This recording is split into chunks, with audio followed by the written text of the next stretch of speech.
Hi guys, it's Chris Bruerton here from the King Singers. I'm the first baritone and I have written down a few helpful pointers, I hope, for all you lovely bassers out there with the second choir part in And So It Goes. Well, first of all, thank you very much for choosing to do this. I think it's going to be a really wonderful project and I can't wait to hear how it all comes together. I guess the first general piece of advice is to listen carefully. Listen carefully for the audible breath that you'll hear from us at the beginning of each phrase, and use that as a way to bring yourself into the phrase. I think another thing is, as we try and fit this all together, just have a real sense of what's going on in the other parts around you, and basses, that'll be everyone above you. So really pay attention to what's going on and try and lock into that.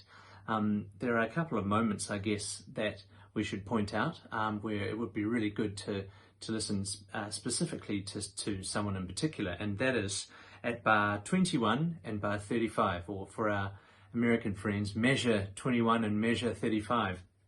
And Nick has the solo.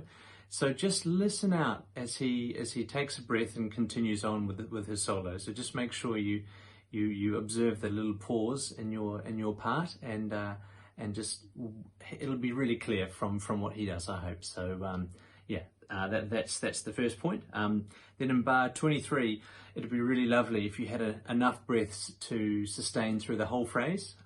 But if my silence made you leave, so even though there will be a break, please, if you don't mind, would rather there was complete silence there. In bar 26, after the word mistake, have a little breath. In bar 34, enjoy bringing the sound to life a bit. Perhaps not too much, but it does say be expressive. In bar 36, just make sure that F sharp is on the brighter side. In bar 40, be ready to join us mid-phrase and with enough air to sustain the pause note in bar 42. Then listen out for our breath, because this is probably the most poignant phrase in the whole piece. And I think if you can try and listen out to the way that we phrase it, and you can have this heart to break. And you can have this heart to break. So just one T.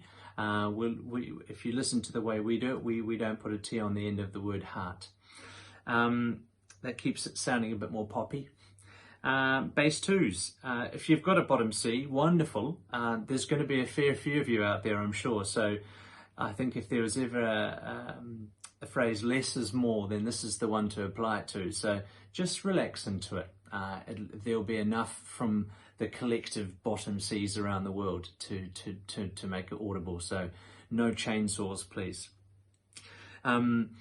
And you'll know when to come off on that word break, because you'll hear two do's. Do off. Break, do off. Okay, so I hope that's helpful.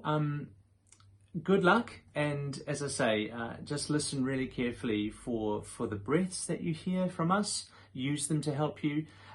Try and keep your own breath flowing really evenly, so there's a really smooth sound coming out. You're on oohs and ahs for the most part, I'm sorry, but there's a way of making them really smooth with as little vibrato as possible, and enjoy, and we can't wait to hear how it all sounds.